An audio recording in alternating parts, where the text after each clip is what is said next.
Baik, Assalamualaikum warahmatullahi wabarakatuh. Waalaikumsalam warahmatullahi wabarakatuh.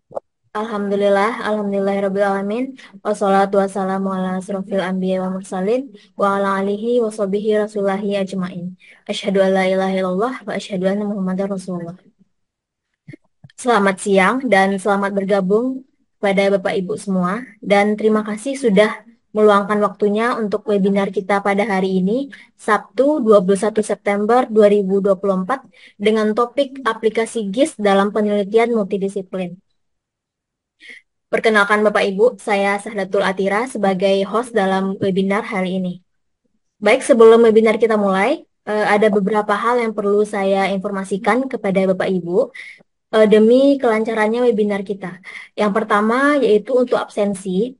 Nanti Bapak Ibu bisa mengisi absensi di link yang akan kami kirimkan di kolom chat pada akhir webinar. Kemudian untuk sertifikat dan rekaman Zoom nanti akan dikirimkan pada hari Selasa melalui link yang akan dikirim di grup WhatsApp dan juga grup Telegram. Kemudian untuk selama webinar berlangsung diharapkan kepada Bapak Ibu peserta webinar untuk mikrofonnya di-mute dan kameranya diaktifkan. Dan terakhir untuk sesi tanya jawab, silakan Bapak Ibu yang ingin bertanya untuk mengaktifkan fitur raise hand. Baik Bapak Ibu, sebelum webinar kita mulai, izinkan saya untuk memperkenalkan narasumber kita pada hari ini, yaitu Bapak Reza Asriandi Eka Putra STMT PhD. Beliau adalah dosen di program studi Teknik Sipil Institut Teknologi Sumatera dan juga visiting professor di School of Global College, Kyongsong University, Busan, Korea Selatan. Nah, Bapak Reza ini telah menyelesaikan studinya di Institut Teknologi Bandung untuk program sarjana dan juga program magister, serta juga telah menyelesaikan program doktoral di Dong'a University Busan, Korea Selatan. Beliau merupakan peneliti dengan bidang keahlian yang cukup luas, yang berfokus pada pemodelan transportasi, Geographic Information System atau GIS, dan juga data science. Baik, tanpa berlama-lama, mari kita persilahkan kepada Bapak Reza. Silakan Bapak Reza. Ya, baik, terima kasih Mbak Sahdatul Atira ya. Saya izin share screen Bapak-Bapak dan Ibu-Ibu. Baik, apakah screen saya sudah terlihat? Sudah, Hmm, Pak. baik, ya, baik, izin saya mulai ya. Bismillahirrahmanirrahim. Assalamualaikum warahmatullahi wabarakatuh. Pertama-tama sebagai pendahuluan saya izin memperkenalkan diri dulu. Nama saya Reza Serendeka Putra, dan hari ini saya akan menyampaikan begitu ya mengenai aplikasi atau penggunaan GIS atau Geographic Information System dalam riset multidisiplin begitu. Dan memang pada dasarnya yang ingin saya share hari ini adalah mungkin basic knowledge-nya ya, jadi dasar-dasar pemahaman mengenai GIS yang mungkin untuk bapak-bapak dan ibu-ibu sekalian yang hadir di sini sebagai sesama peneliti mungkin atau pengajar nanti bisa mengaplikasikannya di dalam uh, penelitian bapak-bapak dan ibu-ibu juga begitu ya. Dan mungkin apabila ke depannya ada potensi kolaborasi, hal itu juga bisa dieksplorasi begitu. Dan ini merupakan sebuah pengenalan proses dan potensi. Nama saya Reza dari Global IT Engineering, School of Global Engineering, Kyungsung University, Busan, Korea Selatan. Dan ini mungkin sekilas tadi juga sudah disampaikan oleh Ibu Moderator. Saya menyelesaikan pendidikan atau studi saya S1 dan S2 di program studi teknik sipil dengan kelompok keahlian utama adalah rekayasa transportasi dan juga menyelesaikan S3 saya di Department of ICT Integrated Safe Ocean Smart Cities Engineering Dong'a University Korea Selatan. Dan sekarang saya bertindak selaku visiting professor atau mungkin bahasa lainnya non-tenure track professor di Global College Kyungsung University. Baik, sebagai pendahuluan mungkin saya juga sangat senang sekali ya bisa mengisi di acara Bravo Press hari ini begitu. Dan sebagai awalan saya izin menyampaikan background akademik saya dan mungkin akan saya sampaikan nanti terkait materi yang akan saya sampaikan. Jadi memang background pendidikan saya pada dasarnya adalah teknik sipil begitu. teknik sipil. Dan di teknik sipil sendiri terdapat beberapa kelompok keahlian, mulai dari rekayasa struktur, rekayasa sumber daya air, kemudian manajemen rekayasa konstruksi, geoteknik, dan terakhir adalah bidang saya yaitu rekayasa transportasi. Dan rekayasa transportasi ini sebetulnya bidangnya sangat luas sekali Bapak Ibu sekalian. Oleh karena itu, dari semua bidang yang ada di dalam rekayasa transportasi, saya berfokus pada transport simulation yang dicampur atau digabungkan dengan penggunaan GIS atau Geographic Information System. Nah, apabila kita mengambil kata GIS in Transportation Simulation ini atau penggunaan GIS di dalam Transportation Simulation, sebetulnya terdiri dari dua kata utama begitu ya. Yang pertama adalah Geographic Information System itu sendiri atau GIS dan Transportation Simulation. Nah, apa itu GIS? Jadi secara umum GIS kepanjangannya adalah Geographic Information System. Apabila kita memiliki sebuah situasi dunia yang nyata begitu ya, sesungguhnya kan dunia yang kita tinggali ini merupakan sebuah kompleks sistem yang di dalamnya banyak sekali informasi yang bisa kita ketahui. Misalkan kita tinggal di sebuah rumah begitu ya, di dalam sebuah rumah itu pasti banyak informasi mulai dari lokasi rumah itu, berapa tinggi rumah begitu ya, kemudian bahan atau material dari rumah, atap dari rumah, dan seterusnya begitu.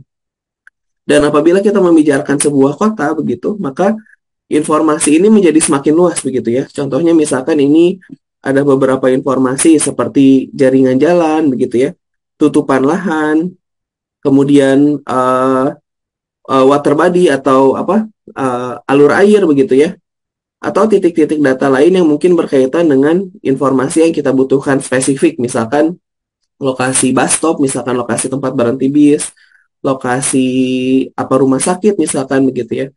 Nah, dengan menggunakan GIS, data yang kompleks yang ada di dunia nyata ini kita pecah menjadi bagian-bagian yang kecil yang kita sebut dengan layers. Nah, layer-layer inilah yang memang menunjukkan bagaimana komposisi, bagaimana posisi dari setiap data yang kita miliki, sehingga kita bisa menentukan apabila kita ingin melakukan analisis mungkin ya, atau ingin melakukan hubungan korelasi, kita bisa berfokus pada data spesifik yang kita butuhkan begitu ya. Nah, itulah gunanya GIS begitu. Tadi saya sampaikan ada beberapa data, mulai dari data elevasi, data gedung, rute, batasan wilayah, water bodies, atau data-data lain yang terkait begitu, dapat dipecah di dalam GIS sehingga kita bisa membuat informasi yang lebih rinci bergantung pada kebutuhan analisis yang kita butuhkan begitu ya. Dan mungkin ini akan menjadi sangat spesifik sekali tergantung pada penelitian bapak-bapak dan ibu-ibu sekalian. Misalkan ada yang membutuhkan data khusus untuk bidang pertanian misalkan. Kita bisa mengetahui bagaimana sebaran jenis tanaman misalkan ya. Atau mungkin bapak dan ibu ada yang melakukan penelitian di bidang sosiologi begitu ya, di bidang sosial misalkan untuk mengetahui bagaimana distribusi suku dan agama misalkan di sebuah wilayah. Nah, itulah kita dapat menggunakan itu untuk GIS begitu ya. Nah, tadi saya sampaikan GIS and Transportation Simulation. Yang pertama adalah GIS, yang kedua adalah Transportation Simulation. Jadi Transportation Simulation adalah sebuah simulasi begitu ya yang dapat menunjukkan bagaimana behavior atau karakteristik atau sifat setiap orang dalam melakukan transportasi. Nah, karena konteks transportasi ini sangat luas, bisa kita lihat dimensinya begitu ya. Ada dimensi misalkan pedestrian atau pejalan kaki, bagaimana cara orang berinteraksi ketika memang berinteraksi dengan orang lain dalam proses jalan kaki, bahkan hal-hal yang sederhana seperti karakteristik orang menyeberang jalan pun bisa kita evaluasi begitu ya. Atau mungkin yang lebih kompleks, mungkin sedikit lebih kompleks, tapi tidak terlalu kompleks begitu ya. Apabila orang menyeberang, kemudian ada kendaraan yang melewati zebra cross begitu ya. Bagaimana pola perubahan kecepatan kendaraan, bagaimana cara pola perubahan pergerakan orang begitu, yang dapat mempengaruhi aktivitas atau pergerakan dari kendaraan dan orang tersebut begitu ya. Nah, ini merupakan basis penelitian saya begitu. Dan mungkin selama 2 tahun ke belakang, penelitian saya berfokus pada aplikasi Transportation Simulation dan GIS, khusus di bidang kebencanaan begitu ya. Nanti mungkin saya sedikit share mengenai penggunaan GIS dan Transportation Simulation di bidang evakuasi begitu ya. Nanti mungkin saya akan coba share di bagian akhir dari diskusi yang sedang kita laksanakan hari ini. Dan intinya adalah GIS dan transportasi, simulasi transportasi bekerja sama begitu ya untuk memodelkan atau mengevaluasi pergerakan manusia selama evakuasi. Ini dalam bidang saya begitu ya. Tapi ketika Bapak-Bapak fokus ke GIS saja dalam bidang tertentu, ya mungkin akan berbeda dengan apa yang saya aplikasikan begitu. Dan penggunaan GIS sendiri begitu sebetulnya sangat luas begitu ya, tidak hanya pada satu bidang. Contohnya misalkan penggunaan GIS untuk mengevaluasi dampak lingkungan, untuk mengevaluasi sebaran partikulat matter gitu ya, sebaran kebisingan, penggunaan energi di sebuah wilayah begitu, maka GIS pun dapat digunakan. Atau misalkan untuk perencanaan sebuah kota, untuk perencanaan public transport, perencanaan lokasi perumahan, di dalam disaster response atau respon kebencanaan untuk mengevaluasi evakuasi tsunami, kebakaran, atau banjir bandang misalkan, ini juga bisa dapat digunakan. Atau untuk logistik distribusi mungkin ya untuk bapak-bapak dan ibu-ibu yang meneliti di bidang logistik, kita dapat mengestimasi bagaimana pola kedatangan dari sebuah logistik begitu ya, atau bagaimana rute terbaik dalam mengirimkan sebuah logistik, maka GIS juga dapat digunakan dalam hal-hal tersebut. Dan terakhir di bidang sosial dan ekonomi, kita juga bisa mengevaluasi karakteristik sebaran-sebaran dari ekonomi atau sosial yang ada di lingkungan kita, misalkan penggunaan listrik gitu ya, atau biaya untuk routing gitu ya, untuk penentuan jalan begitu ya. Nah, ini menjadi sebuah hal atau beberapa hal yang memang dapat kita gunakan dalam konteks GIS begitu.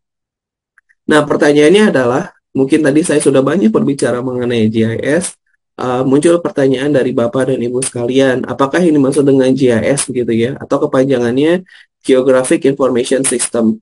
Ya, secara terminologi begitu ya, secara makna, GIS berarti a system for capturing, storing, checking, integrating, manipulating, analyzing, and displaying spatial data. Saya akan membuat beberapa penekanan mungkin ya terkait fungsi utama dari GIS, walaupun fungsinya banyak sekali, tapi bagi saya pribadi beberapa keyword penting dari GIS ini adalah yang pertama adalah capturing.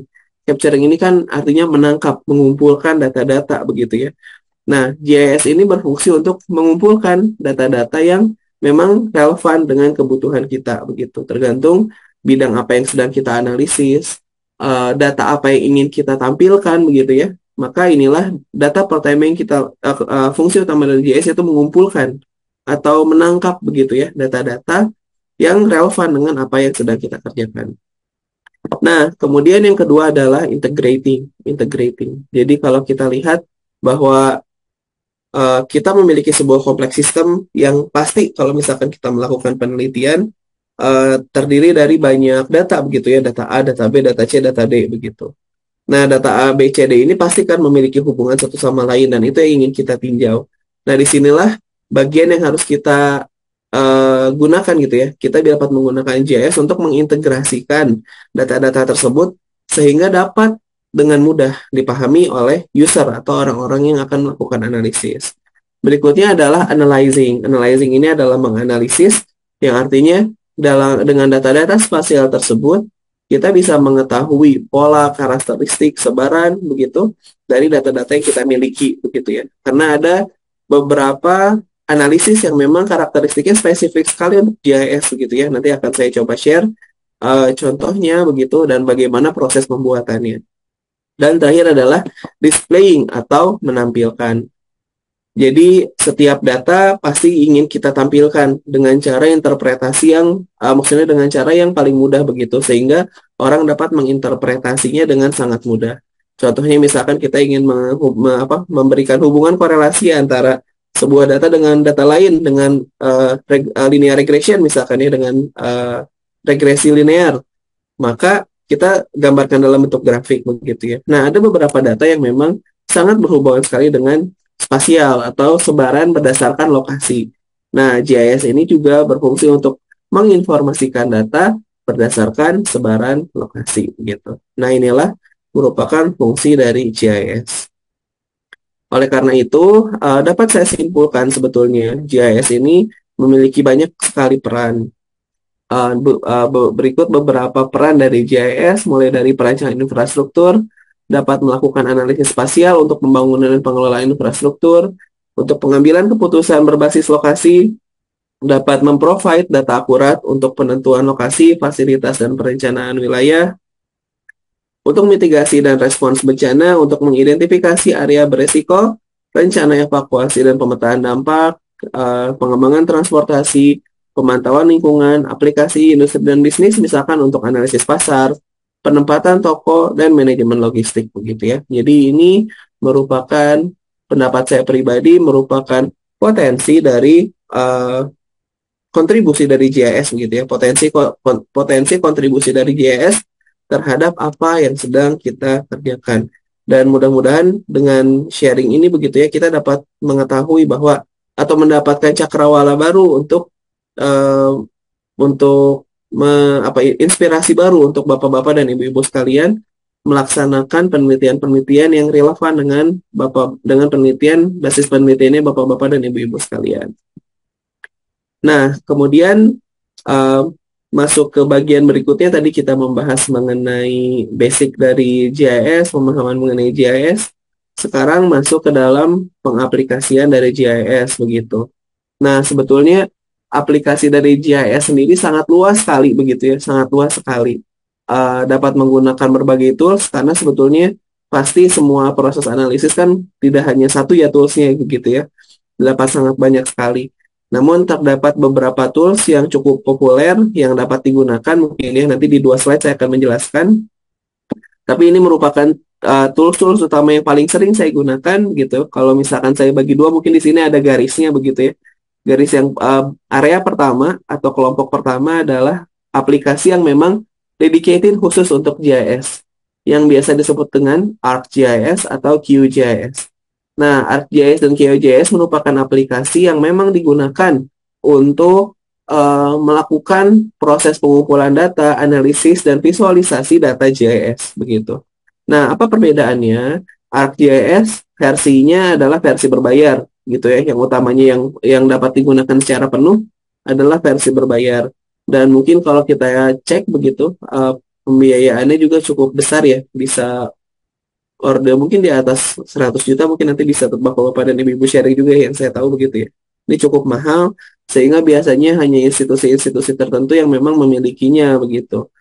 Nah, kalau saya pribadi, karena memang basis saya peneliti yang fokus pada mencari yang relatif bisa free begitu ya, maka saya menggunakan QGIS. Secara konseptual, penggunaan QGIS ini sama dengan atau hampir mirip dengan ArcGIS begitu ya. Cuman kekurangannya mungkin terkait visual begitu ya. QGIS mungkin tidak sebaik ArcGIS untuk visualisasi atau user interface-nya begitu, sehingga untuk bapak-bapak dan ibu-ibu butuh waktu lah untuk bisa memahaminya begitu ya.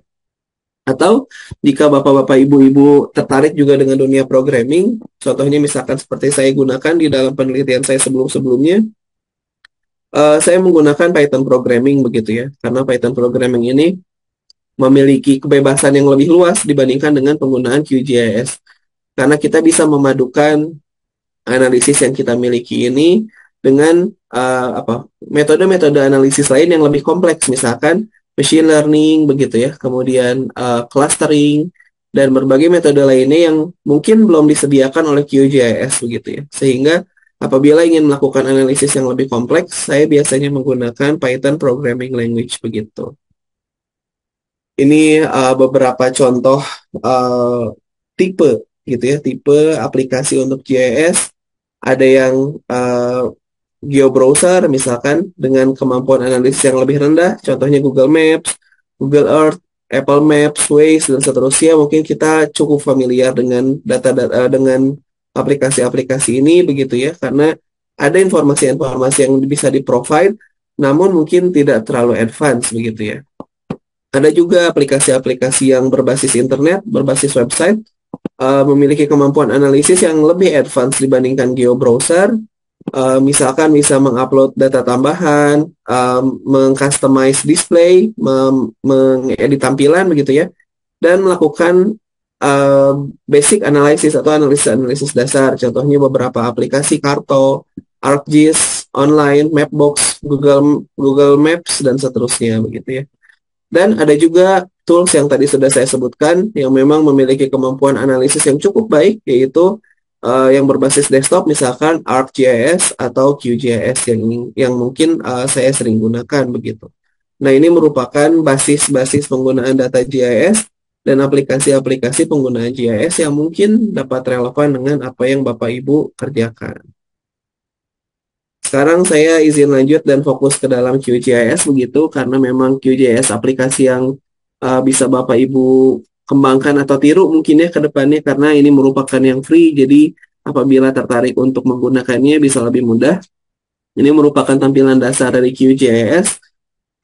Basicnya sederhana sebetulnya ya, ada satu area yang menunjukkan semua data yang kita miliki begitu ya. Kemudian di sini ada beberapa tools yang mungkin nanti bisa digunakan. Kemudian di bagian kiri bawah ini merupakan layers begitu ya. Layers ini menunjukkan satu layers. Tadi water, evergreen, needleleaf forest misalkan, ini masing-masing mengandung datanya begitu ya. Jadi setiap titik memiliki datanya masing-masing, setiap layer memiliki datanya masing-masing dan dapat kita visualisasikan dengan baik. Dan apabila kita membutuhkan analisis atau mencari hubungan serta korelasi, maka kita dapat mencari hubungan antara layer yang satu dengan layer yang lain. Begitu.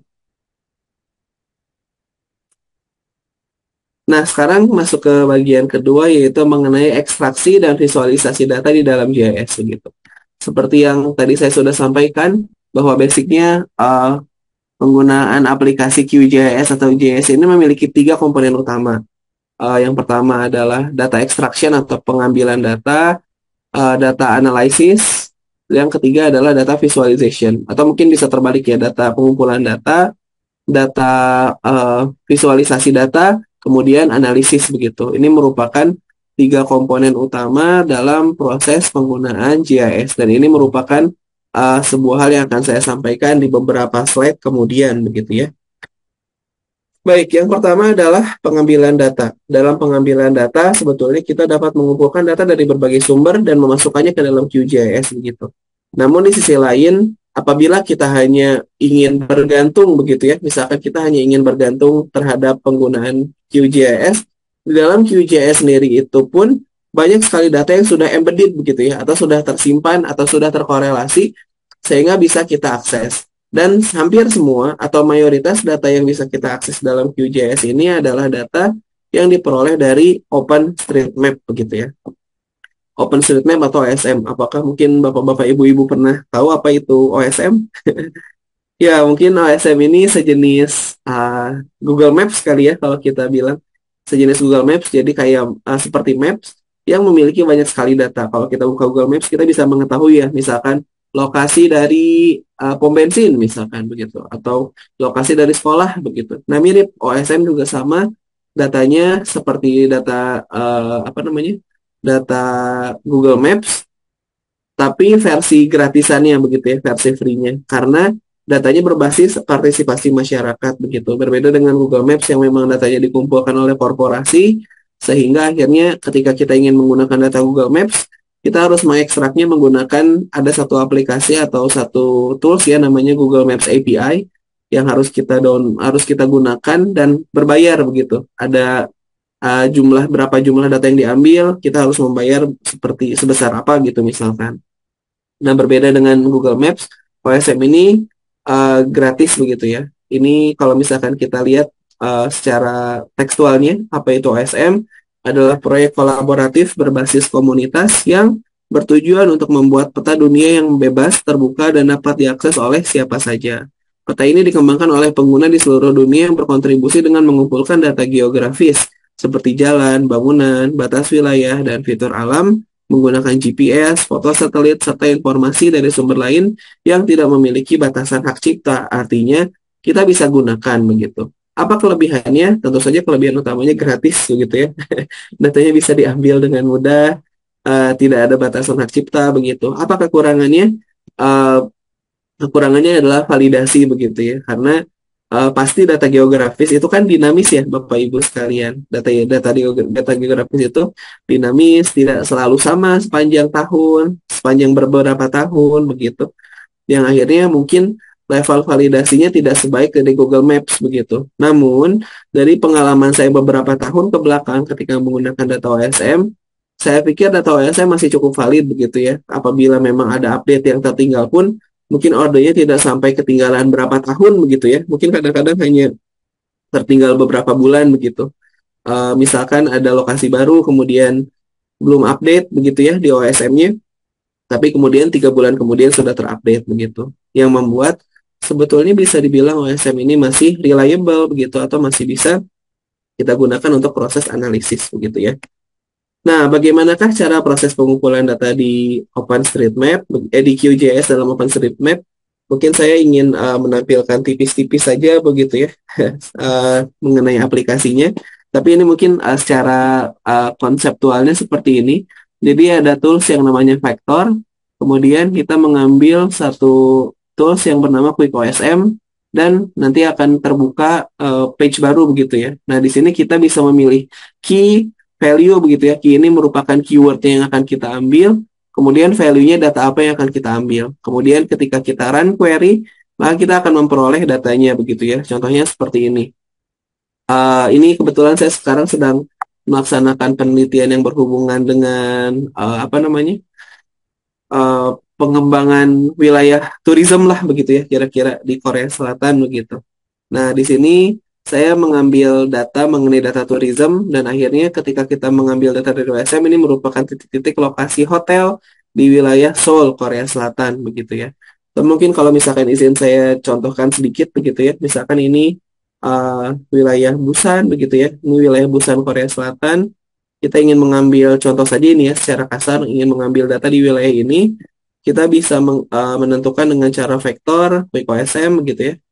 Kemudian nanti akan muncul tampilannya data apa yang kita akan ambil. Misalkan kita berhubungan tadi masih tourism, kemudian kita pilih hotel misalkan, hotel. Misalkan seperti ini. Kemudian kita run query, maaf. Kemudian kita pilih batasan wilayahnya, misalkan pilih Canva Extend atau di wilayah peta yang tertampil begitu ya.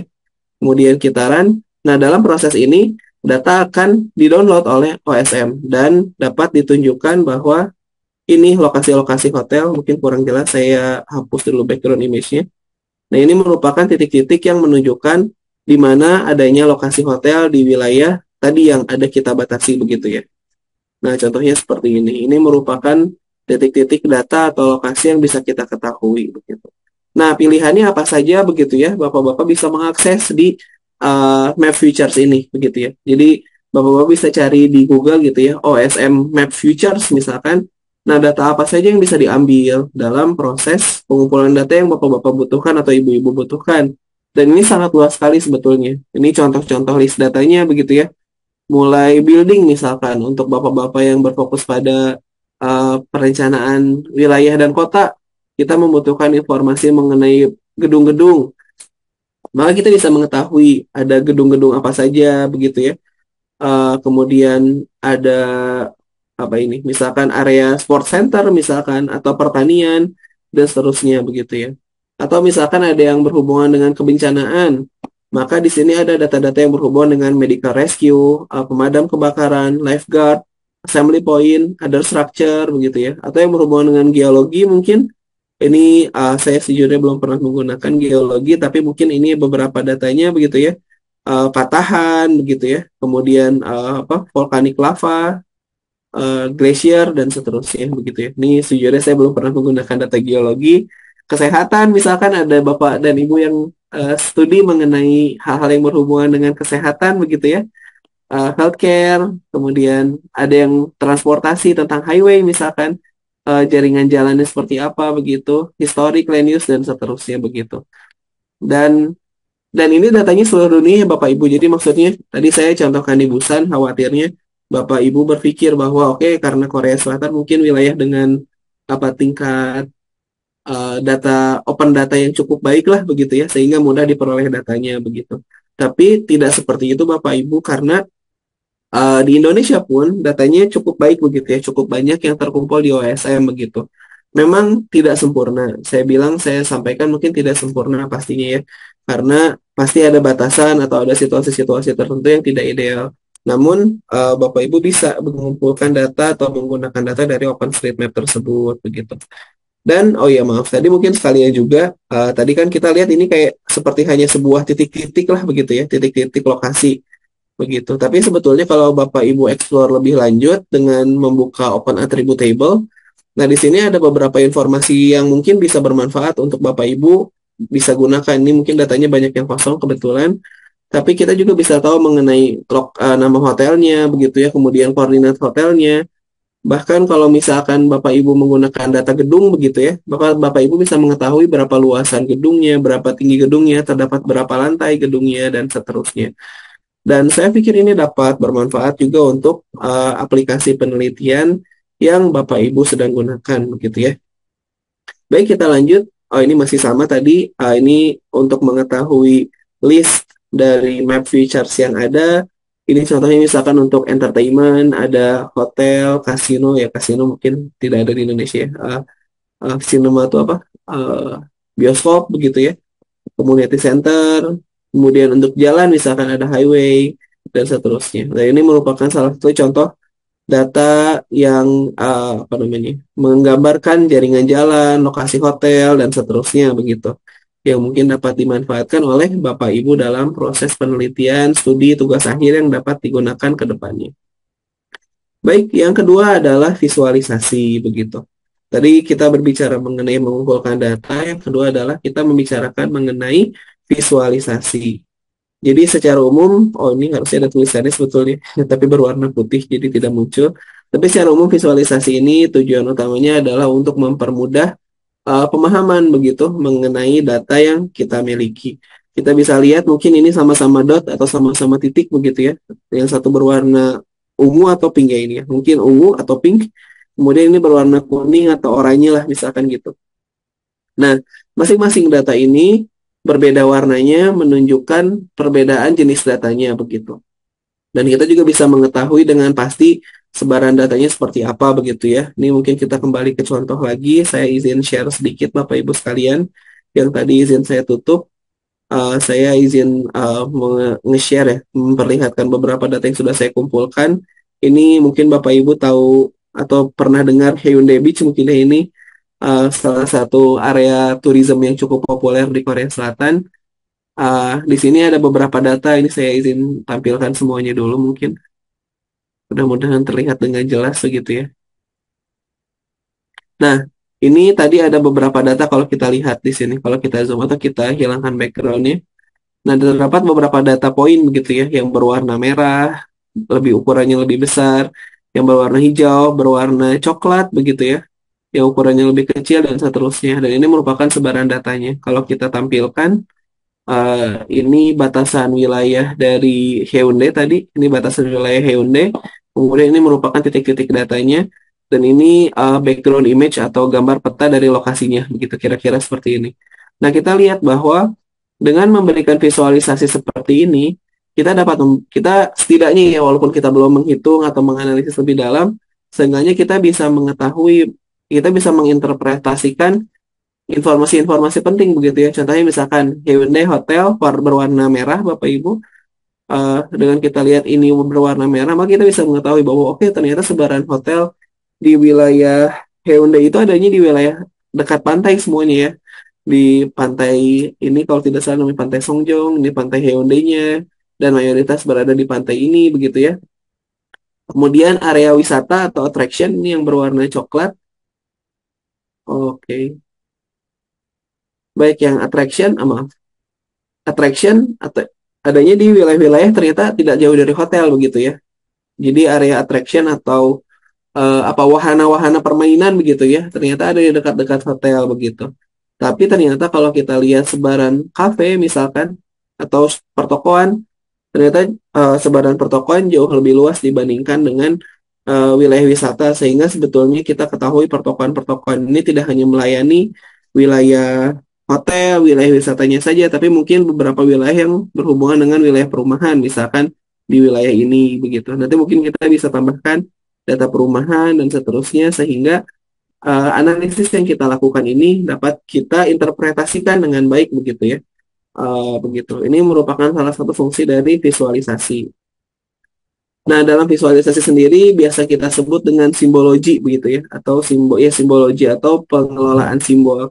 Dan simbologi ini dapat membantu kita untuk mempermudah untuk peta kita dibaca begitu dalam proses penelitian yang kita laksanakan begitu. Contohnya kita ganti ada yang awalnya tadi bulat semua begitu ya. Sekarang ada yang bulat, ada yang segitiga dan seterusnya begitu.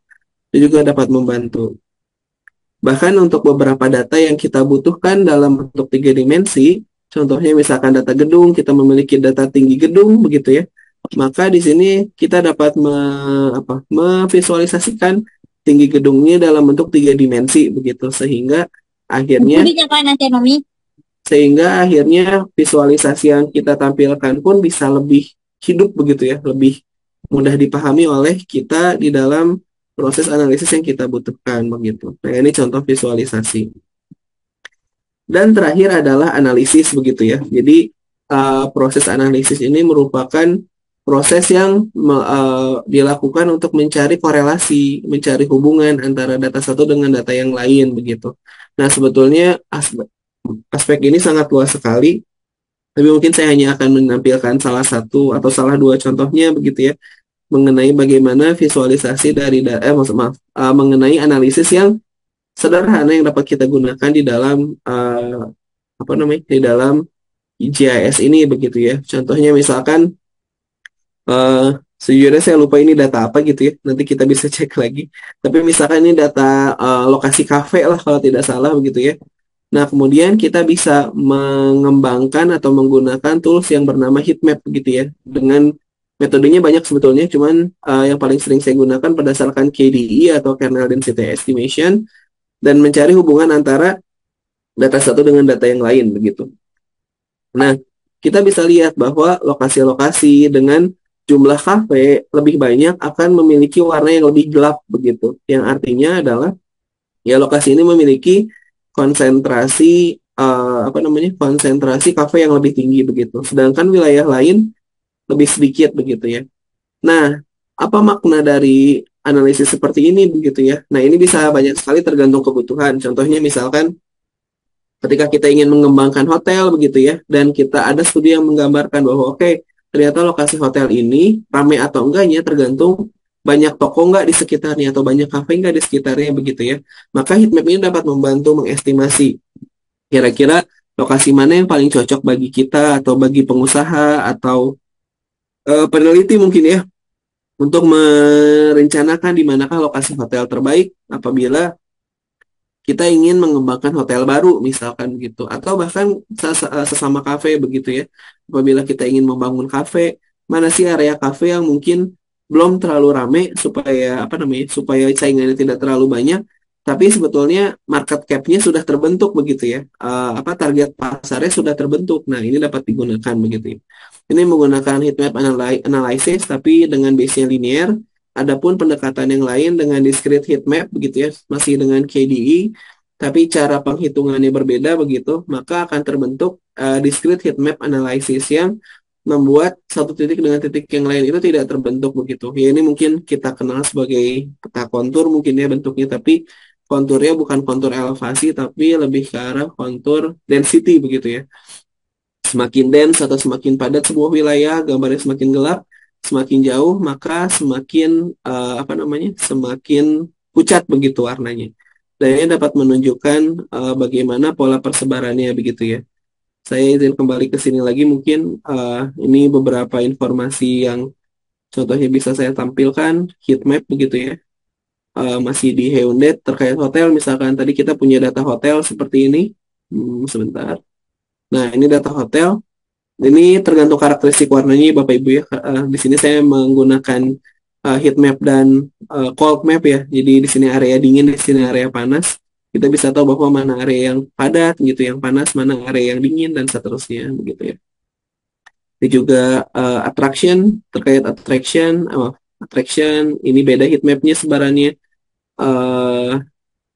lebih banyak di wilayah, lebih tersebar gitu ya. Kalau tadi hotel terpusat di area sini saja, ternyata kalau kita lihat attraction lebih terpencar, cafe lebih luas lagi ternyata sebarannya begitu, karakteristik sebarannya berbeda lagi. kemudian pertokoan, apalagi kita bisa lihat karakteristik pertokoan juga jauh lebih luas dibandingkan dengan karakteristik data yang lain gitu ya. Dan tidak terlalu tinggi density-nya, maksudnya tidak ada satu wilayah yang mencolok gitu ya, beda dengan hotel tadi satu wilayah hotel semuanya begitu. Kalau ini ternyata lebih tersebar. Nah, kita bisa memaknai data-data ini tergantung pada kebutuhan kita begitu ya. Ya baik, ini jenis-jenis visualisasinya. Kemudian mungkin untuk Bapak Ibu yang melakukan analisis yang mungkin terkait juga begitu ya. Contohnya berhubungan dengan jarak begitu ya, mengidentifikasi jarak satu titik dengan titik lain. Ada juga tools analisis lain menggunakan distance matrix yang kita bisa mengetahui bagaimana matriks jarak satu titik dengan titik yang lain begitu ya. Contohnya ini kita memiliki dua layers, kemudian masing-masing layer memiliki banyak titik, maka kita memiliki input ID dan target ID begitu ya. Input ID merupakan titik awal, target ID itu yang kita evaluasi jaraknya begitu ya. Dan ini merupakan jarak dari titik satu ke titik satu, titik satu titik dua, titik satu ke titik tiga dan seterusnya. Nanti akan ada titik 21, 22, 23, 22 mungkin ada ya. 21, 22, 23 dan seterusnya, sehingga kita bisa mengetahui distance matrix antara titik satu dengan titik yang lain begitu. Nah, ini menarik untuk kita diskusikan dan eksplorasi lebih lanjut karena faktualnya kita bisa mengembangkan ini tergantung dengan kebutuhan penelitian kita begitu ya. Nah baik, ini mungkin saya izin sharing karena mungkin waktu saya tinggal 15 menit mungkin ya, atau 20 menit. Saya izin sharing beberapa penelitian yang saya aplikasikan, walaupun mungkin akan sedikit berbeda dengan yang tadi saya sampaikan karena tadi yang tadi saya sampaikan mengenai basic GIS-nya begitu ya. Ini ada beberapa komponen tambahan, tapi mungkin bisa menjadi inspirasi Bapak dan Ibu juga ketika nanti melaksanakan penelitian di waktu yang akan datang. Ini basicnya ya, jadi mungkin tidak perlu saya jelaskan, tapi basicnya misal nih kita memiliki sebuah wilayah yang terjadi bencana begitu. Kadang-kadang kan kita penting untuk mengetahui berapa jumlah orang yang terdampak oleh bencana tersebut begitu. Nah, di sini saya memanfaatkan sebuah data begitu ya, memanfaatkan data GIS yang bernama remote sensing begitu ya. Mungkin Bapak Ibu juga sudah familiar mengenai remote sensing. Remote sensing ini adalah salah satu komponen data GIS yang sama tadi bisa dikumpulkan melalui bisa dikumpulkan melalui QGIS, tapi bukan dari OSM ya sumber datanya, tapi sumber datanya tergantung dari satelit yang mana begitu. Jadi remote sensing ini data berbasis satelit. Yang saya gunakan di sini menggunakan data satelit Landsat gitu ya, dengan 30 spatial resolutionnya 30 meter dan menggunakan data yang bernama Normalized Indifference Build-up Index atau NDBI begitu. Ini contoh data.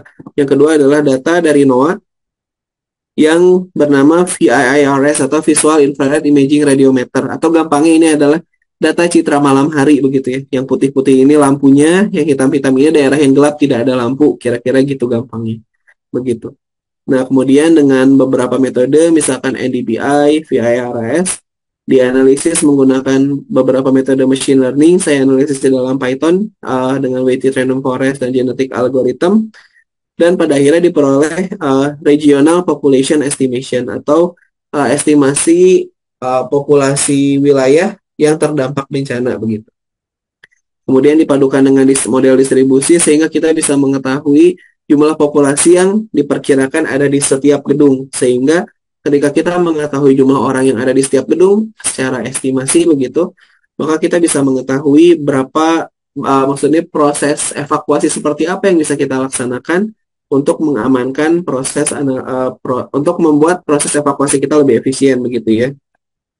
Ini beberapa metodenya. Jadi kalau Bapak Ibu ada yang sudah familiar, si weighted random forest ini adalah salah satu metode linearisasi, bukan linearisasi mah, metode untuk mencari korelasi begitu ya. Salah satu metode yang paling kita kenal kan regresi linear begitu ya Bapak Ibu. Nah ini karakteristiknya berbeda, tidak seperti regresi linear, tapi menggunakan klasterisasi. Jadi kita dalam analisis data ini kita mencari hubungan antara X1, X2, X3, X4, X5 untuk memperoleh nilai Y tertentu begitu, tapi tidak dalam bentuk linear. Begitulah kira-kira konsepnya. Bernama weighted random forest. Basicnya random forest sebetulnya ya, random forest. Tapi modifikasi yang saya lakukan di dalam penelitian ini dengan menggunakan weight atau weighted random forest, sehingga kita bisa mengetahui kontribusi dari masing-masing variabel. Gitu. Ini mungkin konseptualnya saja. Dan ini genetic algorithm. Tadi kita akan membicara mengenai weighted random forest, artinya kita mengevaluasi weight-nya begitu. Nah, cara mencarinya dengan genetic algorithm. Tapi ini tidak akan saya sampaikan lebih rinci. Ini korelasinya tidak akan saya sampaikan lebih rinci. Saya ingin fokus ke GIS-nya saja.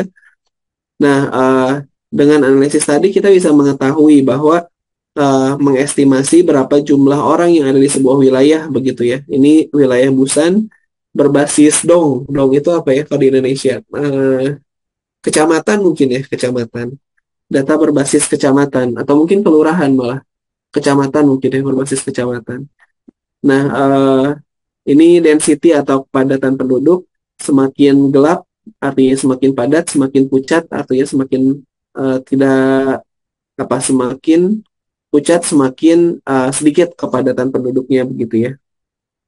Nah, ini beberapa metode yang digunakan begitu dengan random forest, weighted random forest dan seterusnya. Kalau kita lihat data-data kepadatan penduduk ini bisa kita visualisasikan di dalam GIS begitu ya. Tadi saya sampaikan kan salah satu fungsi GIS adalah visualisasi data, maka ini salah satu contoh visualisasinya. Kemudian ini visualisasi yang sama, lokasi yang sama, kalau Bapak Ibu bisa bandingkan, tapi yang divisualisasikan adalah error begitu ya. Semakin merah errornya semakin besar, semakin hijau errornya semakin kecil. Yang artinya adalah dengan kita melakukan hubungan korelasi pada wilayah-wilayah yang density-nya rendah, maka errornya semakin besar. Tapi yang density-nya semakin tinggi begitu ya, atau lokasi yang lebih padat penduduk, maka cenderung errornya semakin rendah, sehingga kita bisa mengetahui, oke ini ketika kita membuat model ini, limitasinya adalah untuk wilayah dengan density tertentu. Misalkan apabila density-nya melebihi batas tertentu, maka model ini semakin tidak akurat, misalkan seperti itu. Ini juga salah satu korelasinya gitu ya, saya bandingkan dengan menggunakan multilinear regression.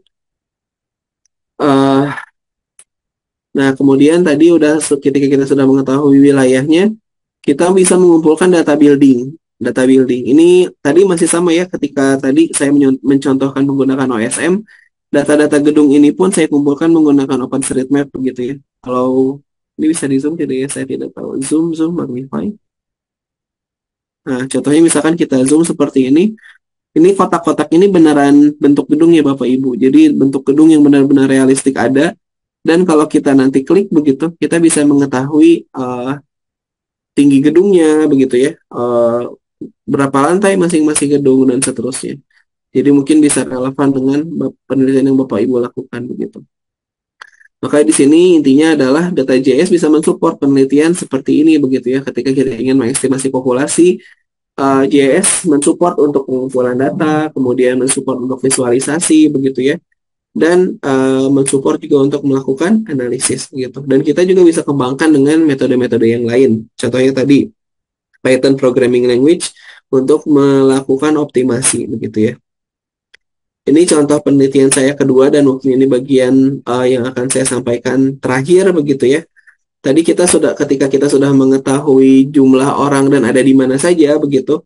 Nah, masalahnya kan apabila lokasi bencananya sangat luas, kita harus bisa mengarahkan orang-orang ini agar bisa evakuasi ke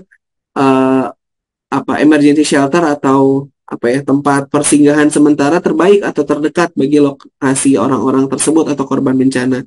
Nah, setelah data tersebut kita miliki, pada studi yang ini yang saya buatkan adalah mengenai bagaimana cara kita menentukan orang yang di wilayah mana harus melakukan evakuasi ke wilayah mana begitu, kira-kira begitu. Nah, metode ini nanti akan saya coba sampaikan lebih detail, sedikit mungkin tidak akan detail. Ini juga sama, masih kajian studinya di wilayah Busan, dan ini kebetulan ada satu sungai besar, mungkin Bapak Ibu nanti ke depannya bisa cek, namanya Nakdong River atau Nakdonggang. Ini merupakan salah satu sungai terpanjang di Korea Selatan yang memiliki potensi banjir yang cukup besar begitu. Walaupun di Korea ini banjir bukan sebuah apa ya, bukan sebuah hal yang menakutkan tanda kutip begitu ya. Tapi ini sekarang lagi hujan besar juga nih, banyak terjadi banjir sekarang banget ya, sedang terjadi. Eh, karena apa? Karena kalau kita lihat data curah hujan Korea Selatan itu kecil sekali sebetulnya, hanya 10% mungkin atau 15% dari Indonesia begitu. Jadi kalau kita hujan di Indonesia kan hujan kecil begitu ya bagi kita.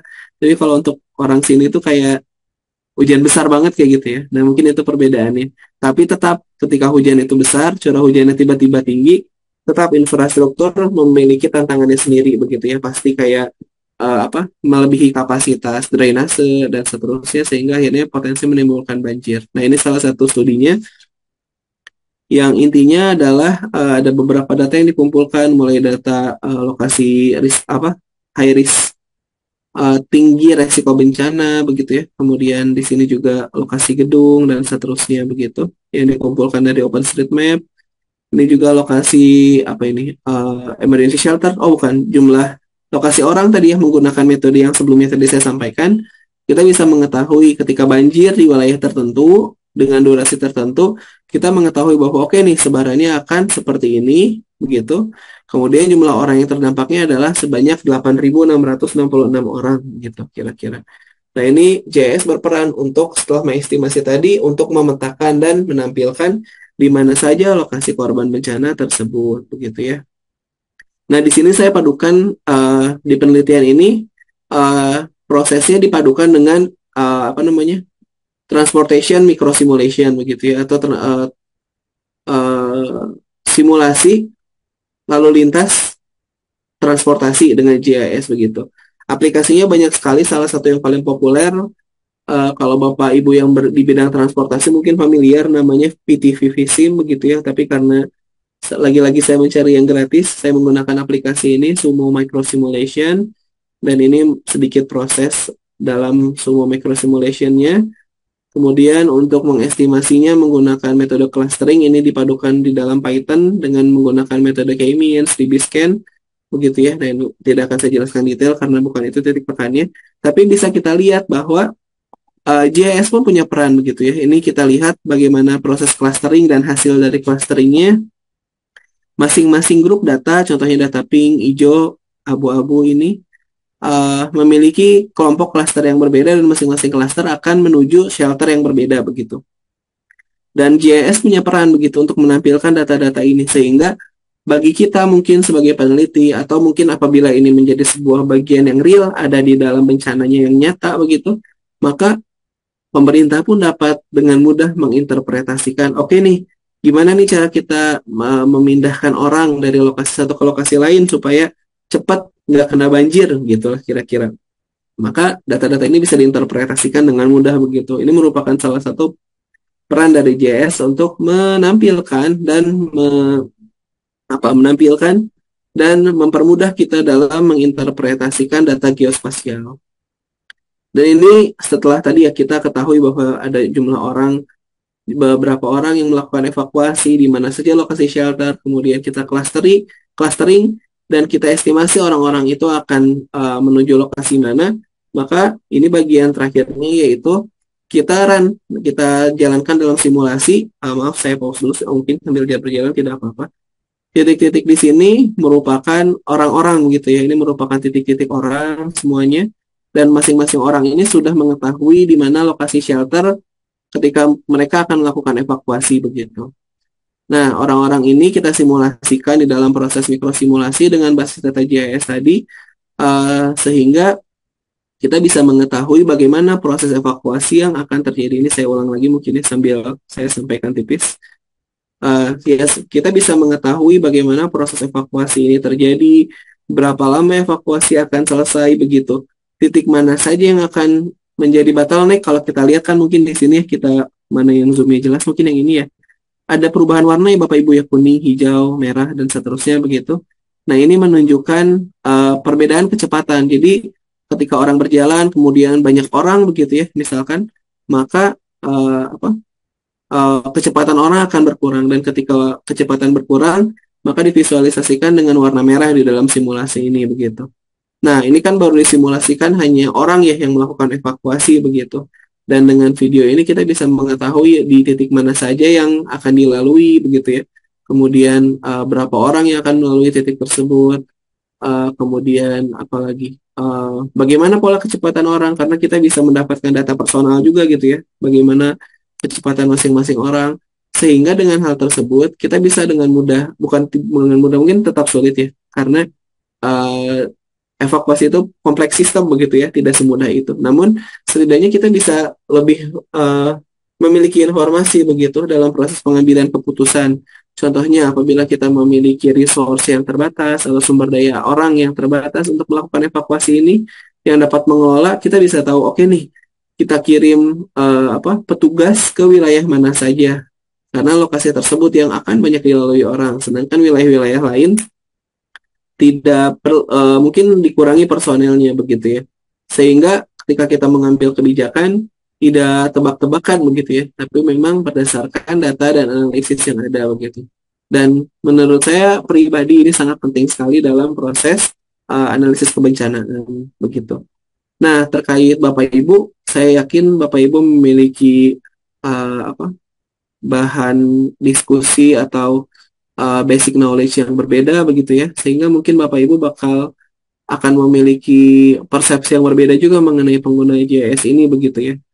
Khususnya mungkin potensi penggunaannya, misalkan Bapak Ibu di bidang apa gitu ya, misalkan di bidang pertanian tadi ya mungkin saya contohkan atau di bidang transportasi, di bidang sosial, di bidang geografi dan seterusnya pasti memiliki bidang yang berbeda begitu sehingga nanti aktualisasi implementasinya tentu saja akan berbeda. Namun basicnya sama. GIS ini memiliki tiga peran utama, pengumpulan data, visualisasi, dan analisis, sehingga Bapak Ibu bisa mengetahui atau mendapatkan pemahaman yang komprehensif mengenai apa yang sedang Bapak Ibu kerjakan. Begitu ya. Ya, ini sedikit tampilan tadi ya, karena saya membandingkan tiga metode dan tiga clustering metode yang berbeda, maka eh, maka performanya dapat kita bandingkan begitu ya. Ini contoh grafik uh, yang membandingkan performa masing-masing begitu ya. Dan mungkin Bapak Ibu juga bisa kalau misalkan Bapak Ibu mau mengakses lebih detail begitu ya. Kebetulan penelitian yang ini yang saya tampilkan yang kedua ini sudah dipublikasikan tahun ini begitu. Bisa dicari saja mungkin di Google Scholar saya nanti ya, itu publikasi saya yang terakhir mengenai lupa saya judulnya tapi intinya mengenai evacuation optimization begitu ya di IEEE Access. Kalau misalkan Bapak Ibu mau mengakses sangat diperbolehkan sekali begitu ya. Nah ini dampaknya tadi mengenai perbedaan clustering, tapi basicnya yang ingin saya sampaikan adalah ya itulah potensi dari GIS, Bapak Ibu bisa menggunakannya begitu ya. Ya, mungkin ini akhir dari presentasi saya. Terima kasih sekali saya ucapkan kepada Bapak Ibu sekalian yang sudah bersedia menyimak apa yang saya sampaikan. Mudah-mudahan dapat memberikan pemahaman yang cukup baik dan juga mungkin dapat memberikan inspirasi untuk Bapak Ibu sekalian melakukan penelitian di waktu yang akan datang, gitu ya. Ya, mungkin sekian dari saya. Terima kasih. Saya mohon izin kembalikan ke moderator. Assalamualaikum warahmatullahi wabarakatuh. Waalaikumsalam warahmatullahi wabarakatuh. Baik, terima kasih banyak kepada Bapak atas presentasi yang sangat luar biasa dan informatif. Baik, kita langsung saja masuk ke sesi tanya jawab. Kepada Bapak Ibu yang ingin bertanya, silakan untuk mengaktifkan feature raise hand.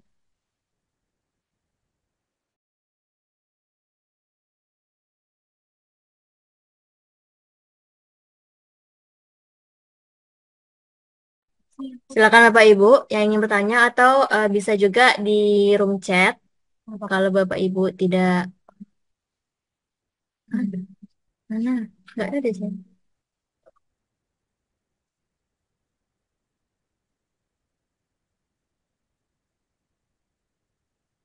Bapak Mawardin, silakan Bapak. Assalamualaikum warahmatullahi wabarakatuh. Waalaikumsalam warahmatullahi wabarakatuh. Halo, terima kasih moderator dan terima kasih kepada Bapak pemateri yang telah menjelaskan materinya dengan bagus sekali dan sangat bermanfaat bagi kita ini. Saya mau bertanya, eh, GIS Geographic Information System ini bisa digunakan untuk semua disiplin ilmu ya. Eh, Bagaimana proses aplikasi dari GIS ini untuk penelitian bahasa? Kebetulan saya di bidang linguistik. Halo, Ya, baik, Pak. iya. Bagaimana mengaplikasikan GIS Geographic Information System ini untuk penelitian linguistik? Ya, baik. Izin saya jawab ya, Pak Ya, Mawardin. silakan Bapak. Silakan Baik, terima kasih. Ya, terima kasih atas pertanyaannya Bapak Mawardin mengenai aplikasi GIS di bidang linguistik begitu ya. Ya, Iya, sebetulnya basicnya pasti saya karena memang bukan bidang utama saya mengenai linguistik ya Bapak. Jadi basicnya saya memang belum pernah mengeksplorasi cukup jauh begitu ya. Tapi sebetulnya saya memang ada beberapa teman-teman yang ada di Korea Selatan ini kebetulan memang ya di Korea Selatan beliau sebagai pengajar untuk BIPA mungkin ya. BIPA mungkin Bapak Ibu pernah dengar BIPA, eh, iya, bahasa Indonesia bagi penutur asing begitu. Nah, iya, dan untuk BIPA ini kurikulumnya ternyata tidak hanya bahasa Indonesia saja begitu, tapi dikembangkan ke bahasa daerah begitu. Nah, ternyata dari diskusi-diskusi dengan beliau begitu ya, atau mungkin yang pernah saya dengar dari beliau, ternyata ada juga apa ya, pemetaan begitu ya, pemetaan mengenai bagaimana pola distribusi bahasa daerah begitu ya, misalkan pola distribusi bahasa daerah di wilayah Indonesia begitu. Nah, di situ ternyata masing-masing wilayah mungkin Bapak lebih paham ya, karena saya bukan basicnya di bidang itu. Ternyata dan iya, beliau menyampaikan bahwa ternyata ada masing-masing wilayah itu, walaupun ada bahasanya berbeda begitu, tapi ada hubungan antara bahasa satu dengan bahasa wilayah yang lain begitu ya. iya, Contohnya misalkan mungkin Jawa Tengah begitu ya, kan maaf, maaf, Pulau Jawa misalkan bahasa Jawa.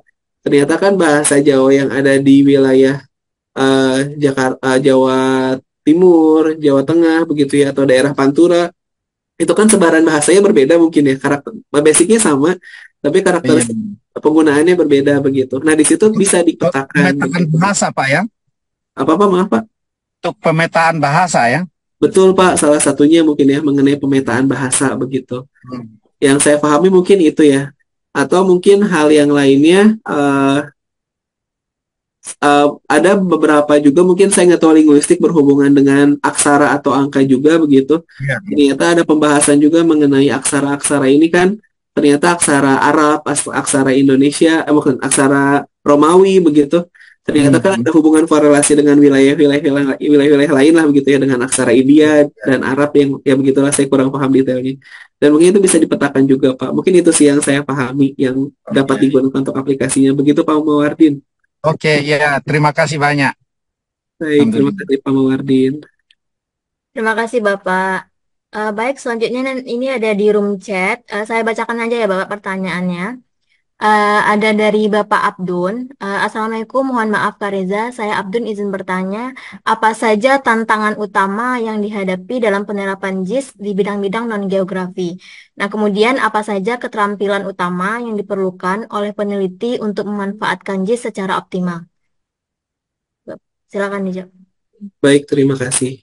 Ya, terkait penerapan GIS di bidang non-geografi sebetulnya ya sangat luas sekali ya. Tadi mungkin contohnya yang Pak Mawardin sampaikan mengenai pemetaan bahasa itu kan sebetulnya basicnya bukan ilmu geografi ya, tapi ilmu bahasa begitu, ilmu linguistik yang dapat dipetakan begitu ya. Bidang-bidang lain pun saya pikir pasti bisa ya eh, karena GIS itu adalah tools, jadi kita harus rubah mindsetnya. GIS itu bukan bidang keilmuan, tapi GIS itu adalah tools yang dapat kita gunakan tergantung kebutuhan begitu. Bidang-bidang yang lain banyak ya tadi saya sudah sampaikan agriculture misalkan itu kan berhubungan dengan pertanian, tapi kita bisa melakukan pemetaan sebaran pertanian atau potensi penyakit atau hama dan seterusnya begitu.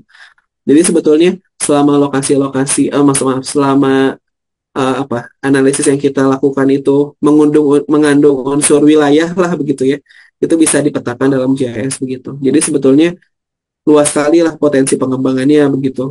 Oleh karena itu mungkin karena judul kegiatan ini kan di dalam multidisiplin ya, karena memang potensi aplikasinya luas sekali begitu. Kemudian apa saja keterampilan utama yang dilakukan untuk memanfaatkan JIS secara optimal? Tidak butuh kemampuan spesifik begitu ya sebetulnya. Karena ini baru-baru nih saya uh, dua minggu ke belakang begitu mengajarkan GIS khusus untuk orang yang berfokus di bidang perhotelan begitu ya. Ternyata di bidang perhotelan pun butuh menggunakan data GIS untuk mengevaluasi apa namanya potensi kenaikan dan penurunan harga gitu. Jauh banget ya sebetulnya geografi harga hotel gitu kan. Tapi ternyata bisa gitu diaplikasikan begitu. Jadi Ya, mereka ya. menghitung potensi sebaran hotel, kemudian ternyata semakin padat hotel, harga hotel itu semakin mahal kayak gitu. Nah disitulah mereka melakukan korelasi seperti itu. Dan ya sebenarnya tidak butuh keahlian khusus. Basicnya kalau Bapak Ibu ingin belajar basicnya sebetulnya seminggu dua minggu juga bisa cukup begitu ya. Kalau memang ada Karena waktunya begitu. padat hotel semakin oh, tinggi harga hotel. Betul, semakin padat wilayah hotel karena ada persaingan. Saya kira semakin banyak hotel, semakin rendah harga karena banyak pilihan bagi pengguna hotel. Betul Pak, tapi kan biasanya berhubungan dengan ini apa ya, berhubungan dengan attraction ya apa namanya, wahana yang adanya gitu. Semakin banyak hotel, wahana di sekitar situ pun semakin banyak begitu. Nah ternyata itu ada Hmm. tarik ulurnya gitu Pak. Hotel Ya, ya. semakin banyak, wahana semakin banyak. Nah harga hotel mencari kesetimbangannya kira-kira begitulah Pak. Ya, ya. Menarik sih, menarik konsepnya begitu. Menarik, menarik sekali. Bagus. Baik Bapak, terima kasih kepada Bapak Abdon yang telah bertanya dan jawabannya sudah diberikan oleh Bapak Reza. Bagaimana Bapak Abdon?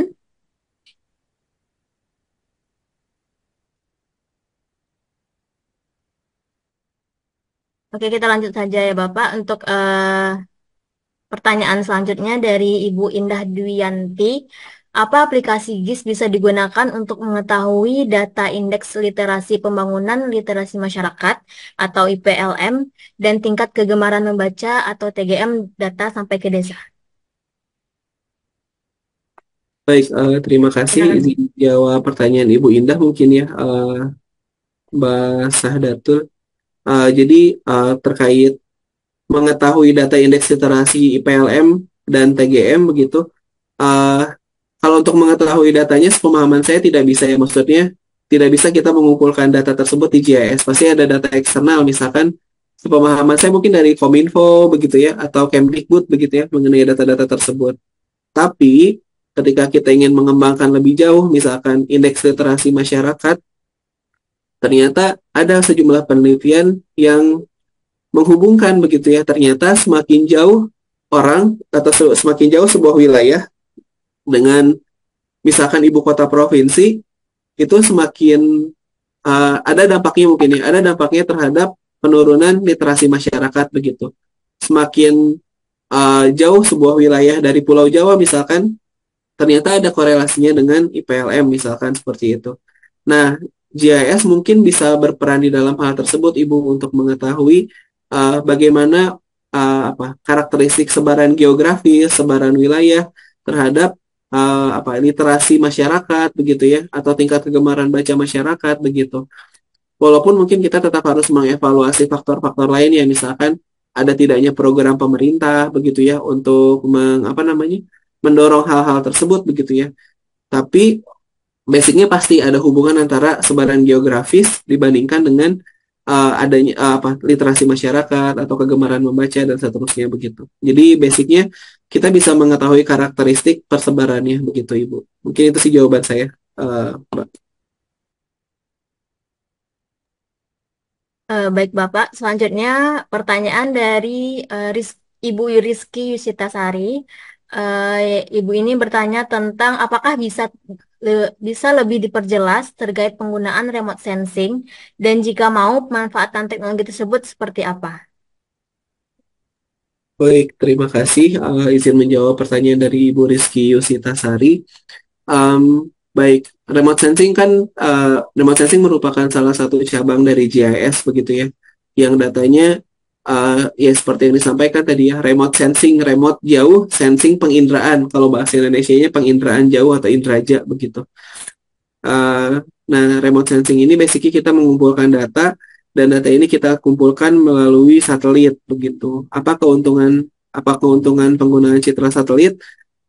Data yang kita kumpulkan luas begitu ya. Kita memiliki data citra satelit untuk seluruh wilayah di dunia dan dari berbagai sumber begitu ya. Yang paling sering kita gunakan misalkan salah satu satelit milik USA atau Amerika namanya Landsat begitu ya. Nah, di situ datanya cukup banyak begitu. Atau VIRS yang diproduksi oleh NOAA. NOAA itu apa ya? Sejenis eh, space apa namanya? Program space space programnya punya Eropa gitu ya, Uni Eropa begitu, menghasilkan data utamanya dari satelit NOAA begitu. Nah, pertanyaannya kan bagaimana penggunaan remote sensing dan jika kita ingin memanfaatkan teknologi tersebut seperti apa begitu. Nah, ini sebetulnya tergantung sekali kita ingin melakukan analisis apa begitu ya. Sejujurnya saya tidak terlalu familiar dengan berbagai bidang ya. Beberapa bidang yang mungkin saya geluti begitu yang terkait remote sensing. Misalkan penggunaan remote sensing untuk estimasi potensi bencana begitu ya. Kita bisa lihat bagaimana sebaran wilayah perkotaan, bagaimana sebaran geografis begitu ya. Misalkan ternyata wilayah ini uh, apa material batunya adalah batuan aluvial dan seterusnya begitu sehingga memiliki potensi bencana yang cukup besar begitu. Atau misalkan kita ingin mengidentifikasi wilayah-wilayah mana saja yang memiliki potensi longsor begitu. Nah, dengan menggunakan remote sensing kita bisa mengumpulkan data elevasi begitu ya. Karena kan kadang-kadang kita sulit ya mengetahui ketinggian sebuah wilayah, tapi dengan remote sensing sebenarnya kita bisa mengetahui ketinggian setiap wilayah begitu ya. Setiap jengkal wilayah di dunia ini bisa kita ketahui elevasinya. Nah, kita bisa menentukan titiknya di mana saja lokasinya, elevasinya berapa begitu. Nah, itu merupakan penggunaan remote sensing begitu. Atau misalkan untuk mengetahui potensi kesuburan tanah begitu ya. Dengan memanfaatkan data remote sensing yang mengumpulkan data karakteristik tanah, begitu ya, kemudian sebaran vegetasi dan seterusnya, analisis water body atau aliran air begitu. Kita bisa mengetahui oke nih wilayah ini ternyata cocok untuk dilakukan penanaman misalkan seperti itu. Jadi sebetulnya sumber data remote sensing ini mayoritas gratis begitu ya. Kemudian cakupannya luas, terkait aplikasinya ya sangat tergantung dengan apa yang akan kita gunakan. Kalau kita bidangnya di bidang hal-hal yang tadi saya sampaikan, ya bisa kita aplikasikan dengan mudah begitu ya. Nah, penggunaannya seperti apa begitu? Caranya juga banyak. Dengan menggunakan QGIS, kita bisa mendownload data remote sensing tersebut begitu ya. Kita download remote sensing, biasanya nanti kita sebut dengan data raster begitu ya. Data raster itu intinya uh, secara imajiner lah begitu. Kita seperti memiliki kotak-kotak yang ada menutupi apa ya kayak karpet yang menutupi permukaan bumi begitu. Nah, si karpet ini tuh memiliki satu kotak, memiliki angkanya tersendiri tergantung datanya. Misalkan tadi yang data VIRS atau infrared radio sensing itu kan seperti data lampu gitu ya, radiasi lampu. Nah, nanti kita bisa mengetahui oke nih di wilayah Jakarta, bukan Jakarta mungkin lebih kecil karena ukuran kotaknya kan 300 kali 300 meter ya. Di detik tersebut, oke nih cahayanya radiasinya berapa besar begitu ya. Nah, di situ kita bisa melakukan hubungan misalkan dengan wilayah dengan tingkat cahaya yang lebih tinggi, artinya jumlah orangnya lebih banyak misalkan seperti itu.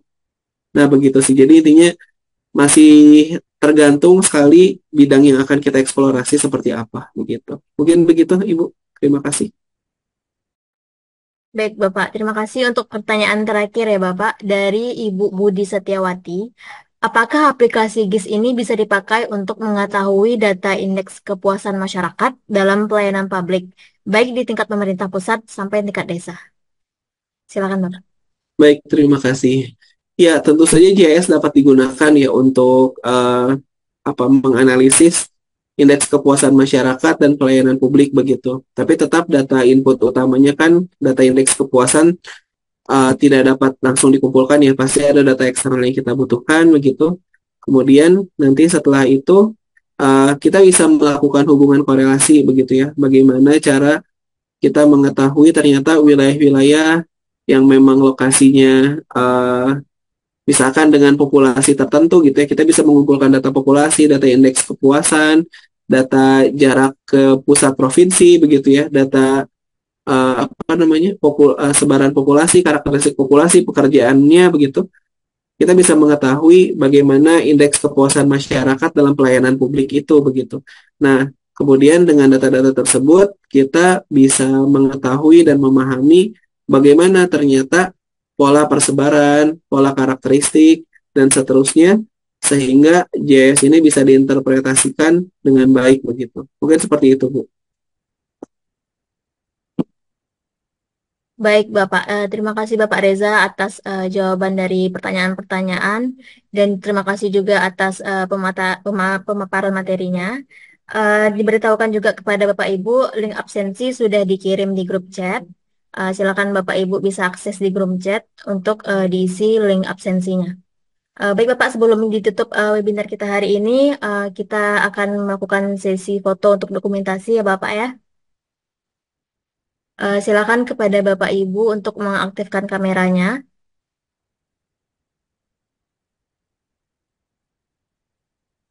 Baik, slide pertama, eh, untuk slide pertama 1, 2, 3. Kemudian untuk slide kedua, silakan Bapak Ibu untuk mengaktifkan kameranya. 1, 2, 3. Oke, untuk slide ketiga, 1, 2, 3. Oke, oke Bapak Ibu. Terima kasih kepada Bapak Reza atas pemaparan materinya pada hari ini yang sangat luar biasa.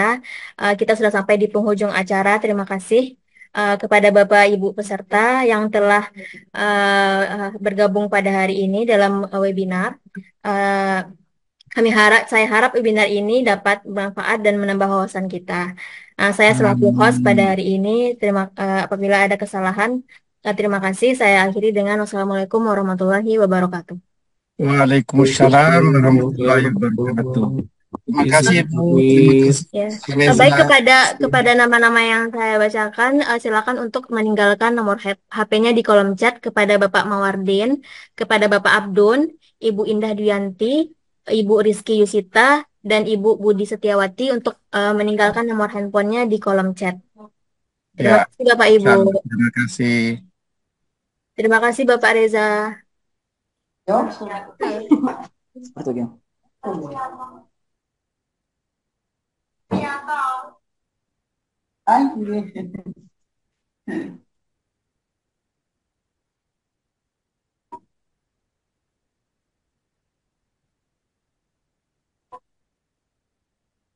Yo,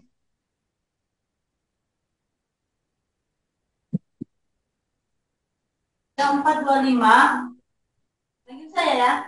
oke. Naik, Tidak, ha. 425. 425. 25 mulu kau ke?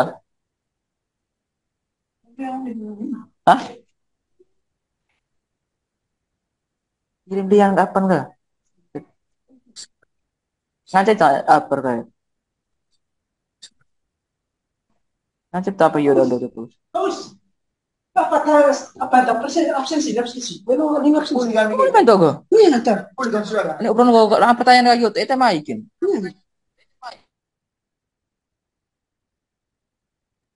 Untuk absensi sudah dikirim di linknya di atas ya Ibu. Silakan scroll ke atas Ibu untuk link absensinya.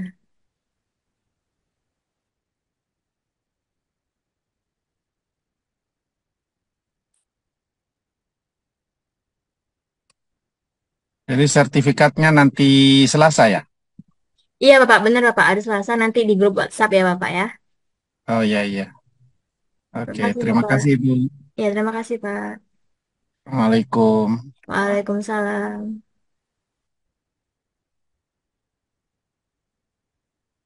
Cerita jadi realitas Bravo Press, penerbit terbaik. Kami hadir untukmu, oh penulis hebat, hanya di sini. Impianmu akan terwujud. Langkah awal yang baru, tak perlu ragu. Bravo Press menjadi tujuanmu. Kemilau halaman duniamu berlagu. Terbitkan karya, biar dunia tersentak. Buku menjadi nyata bersama Bravo Press. Impianmu terwujud, menari-nari kemana-mana. Bravo Press, penerbit pilihanmu, bawa karya terbaru, bersinar seperti bintang.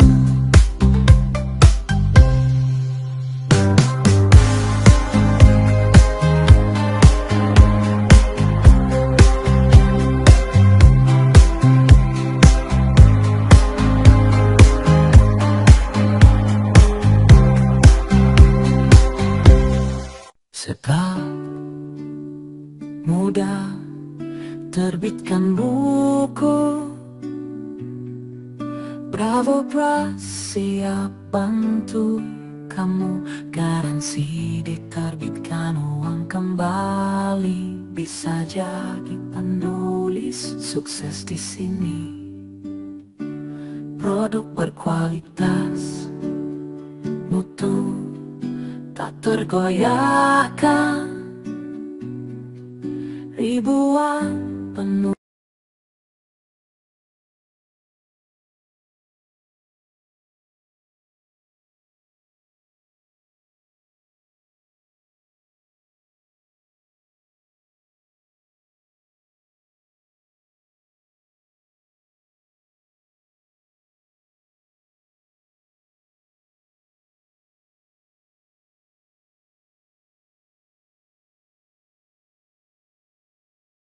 impianmu setiap hari. Garansi diterbitkan uang kembali. Pilihan terbaik untuk buku terbitanmu.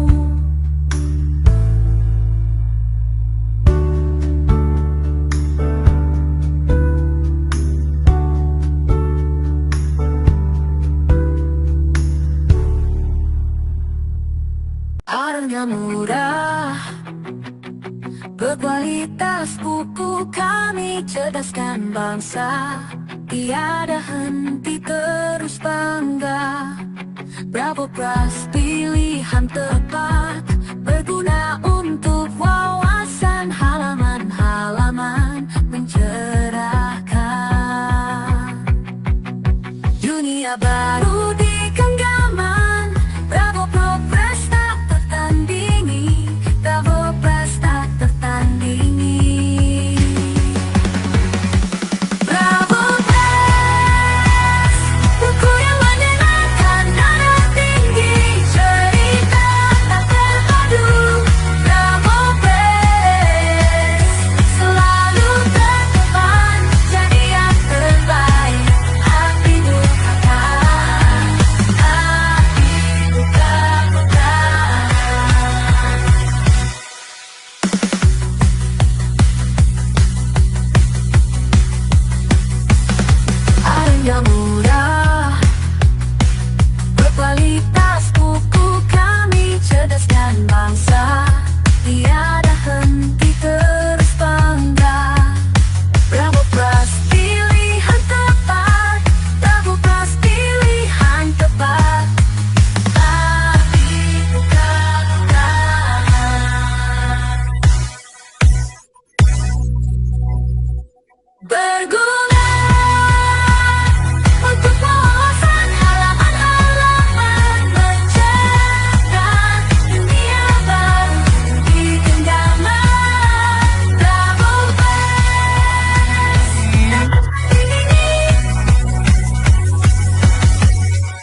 dongeng.